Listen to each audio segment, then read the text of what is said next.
Good evening. It's only 11 p.m., no big deal, Eastern Time. Paul Finkelstein's a very popular name on Facebook. There are over 50 Paul Finkelsteins on LinkedIn with the exact same first and last name. This Paul Finkelstein doesn't like to stay in the lines because he thinks bigger than that. You? How about yourself? How big do you think?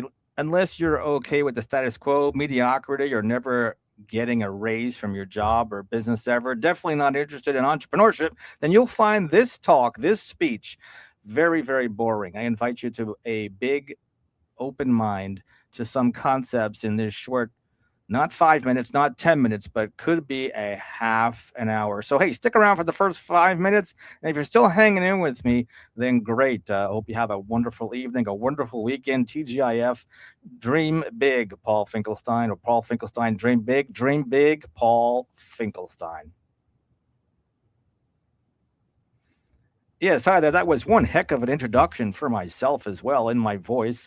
I am Paul Finkelstein, the real Paul Finkelstein. Well, tell the other Paul Finkelsteins that. So, but why dream big? A long time ago, one of my first jobs was lawn mowing, landscaping, right? As it's known today, different people do different jobs, and landscaping might be delegated or to somebody from another country, or maybe it's the kid down your block.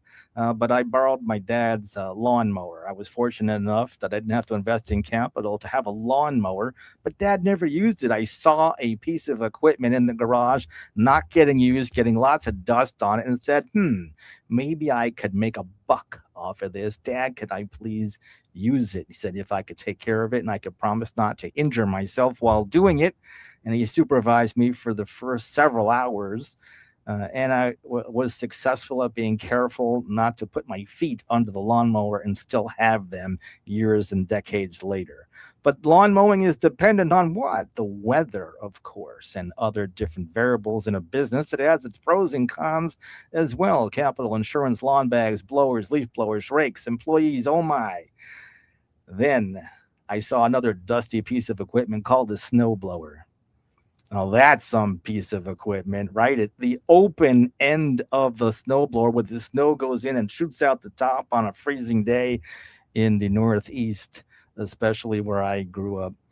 The snowblower could be quite dangerous, but as long as I learned how to change the oil and put the gas in and operate it and not slide down the driveway, I could make a buck on that too. So that was one. How many people raise a show of hands? I can't see your hands. Your first job was actually blowing snow off driveways, or perhaps doing the lawn. So if that was your first job, maybe put something in the comments. Love to maybe feature you on the screen as well. If you're on my YouTube, you can go to omgtalk.com and click on YouTube, and you could tell me your first job was using a snowblower or a lawnmower. Or how many people here, your first job or maybe your current job right now is using a dishwasher, a commercial dishwasher. First time I ever used a commercial dishwasher was when I was a junior in high school, and one of the peers in my high school, he wanted to go on a date, and he said, would you like to make some extra money? And of course, a lot of people say that these days. Would you like to make some extra money? And you're not expecting somebody to say, can you come sub for me? Not at a B&I meeting, but please sub for me as a dishwasher at Crickett's Italian Restaurant in New City, New York. And how many people know where New City, New York is, let alone Crickett's Italian Restaurant, which I'm sure is not there anymore. But they used sheep food for me to get that job, besides my high school peer to give me that job. The sheep food was a veal parmesan because it was grandpa's favorite meal, and of course it turned out to be my favorite meal as well. But what am I getting at here? There are millions of people that want to own their own business, but they just don't. Is it the freedom that they want by owning their own business? Or perhaps they're looking for freedom to dream big, and you have my permission to dream big as well. Your boss might not give you permission, but I give you permission to dream big. So just try to step outside the box and hang around with me for a little while if you'd like to before bedtime, or maybe it's good morning for you and you're on the other side of the world, but why dream big? Well, let me talk about 6 words that are amateur curse words to the amateur entrepreneur. The first amateur curse word, curse word for amateur entrepreneurs is mediocrity. Mediocrity. Well, I probably don't have to describe to you what mediocrity is. It kind of sounds like it has the word mediocre in it. And what I think of mediocrity, I'll just give you just one sound effect, and that's which is something some of you are ready to do right now is go right to sleep. And if you're one of those people, you're probably not listening right now because I did give a disclaimer that you're going to be completely bored if you're not interested in entrepreneurship. The second word that's a curse word for entrepreneurs is tired. Are you tired? Tired from your job, tired from your boss, and a whole bunch of things. Is the sound effect for tired. And then there's the word comfortable. Perhaps maybe you're in your comfort zone. Well, that's comfortable is not really a good word for entrepreneurs, but for amateur entrepreneurs, the curse word is comfortable. And that also, the sound effect that goes with that is fast asleep is right. And then the fourth one, procrastination. Procrastination, I'll give you a different sound effect, and that is the amateur entrepreneur thinks of that as a curse word too. I will give you this sound effect for procrastination. Yeah, exactly. Right. Just hit my $10,000 a month with a day trading at age 20. We have our first comment. So how about that? Los Profit, and I think that's your your handle there as well. So thanks for sharing with you as well. Our next curse word for amateur entrepreneurs is work. Work. That's a curse word for amateur entrepreneurs. But for entrepreneurs, they're not afraid of work, as well as effort is just another way to say that. At my 13th birthday party, I don't know, you guys are 13 years old, 20 years old, 30 years old, 40 years old, 50 years old, 60 years old, 70 years old. I don't know how old you are, but I'm starting to sound like an auctioneer. At my 13th birthday party, my parents threw me a party. And at that party, my mom rented a DJ, and the DJ, I remember him saying, Red Rover, send Johnny over. And I kind of resemble that to the cash flow quadrant book. And that cash flow quadrant book, there's entrepreneurs who are really still employees and self-employed people on the left side of the dance floor. On the right side are business owners and investors. And how do we get the people to go from employee to self-employed over to the other side of the dance floor that are business owners and investors, not just a DJ? It's going to take more than a DJ to say, send Johnny come over, Red Rover. So I will talk about that cash flow quadrant because there are 4 ways of making money. If you haven't read that book, it's an amazing book. What does this guy here say? Also, this dad, pay rent now, and I'm selling your car and all your stocks. Okay, thanks so much for sharing as well. This guy also wants to say, what's my take on day trading? Well, what kind of research you got? What kind of money you got to lose as well. But I'm going to stick with my story here, which is 365 speeches in 365 days about why dreaming bigger. But thank you for sharing as well. But how many people are thinking this? My job is so sexy. I love my job. You ever heard the expression job is J-O-B or just over broke? I love my job. I like my job. I love my job. My job. Say no one ever, right? But why dream big? I don't want a raise. I don't want no stinking raise. I'm fine. I make good money. Right? What is that? How much is good money? If I had a nickel over the last several decades where somebody said I make good money, perhaps maybe I would be in so much good money for sure, extra good money. But why dream big? Perhaps maybe you would like to go on a honeymoon like my wife and I did and went to Athens, Greece for our honeymoon. But of course, we saved up and went there from some of the gifts from our wedding day and got a taste of what it's like so that maybe down the future we could do more of that traveling stuff. Or maybe you ever dream of going to every beach around the world and just put your toes in some white sand, amazing, soft, fluffy sand. Maybe that is your dream, to dream big. Do you know that you're surrounded by millions of people who settled for something less? Have you settled for something less? Did you know that 95% of your peers in your phone right now, pick 100 friends in your phone right now, 95% by the time they reach 65 are going to be dead, disabled, or broke by 65. It's just statistics, folks. 4% are financially okay, and 1% is filthy rich. Nothing filthy about it. It's amazing. If you inherit it, for one thing, I commend you as well for being in a family where your fortunate enough to be in the right place at the right time. But if you are interested in helping people, you could be at the right place at the right time right now. It's totally optional. I have a very interesting program, very interesting plan. Love to keep in touch if you're jiving with some of the information I'm talking about. But why dream big? Again, maybe it's to travel and go to places like the Parthenon or go to the white sandy beaches all over the world. But why learn the definition of success? How many people here have actually heard the definition of success as this? Success is the progressive realization of a worthwhile dream. I'll say it 2 more times because I just love to hear it. Maybe you do too. Success is the progressive realization of a worthwhile dream. Success is the progressive realization of a worthwhile dream. But success looks different in the eyes of a 20-year-old, in the eyes of a 30-year-old, in the eyes of a 40-year-old, in the eyes of a 50-year-old, in the eyes of a 60-year-old, 70-year-old, 80-year-old, 90-year-old, 100 years old. Okay, so right now I'd like you to take a piece of paper. I don't care what it is. On your piece of paper, draw a circle on it. I don't care how big a circle is, but draw a little circle. Draw a huge circle. Your decision, entirely up to you. Draw a circle on that piece of paper, and inside that circle, put a dollar sign. That's an S with 2 lines through it, if in case you hadn't figured that out. Maybe you're perhaps in a different time zone than I am. And then I dare you to tell me how big your circle is in the comments, but no big deal. Just it's for you and for you only. But the key thing is that circle is not going to get a penny more.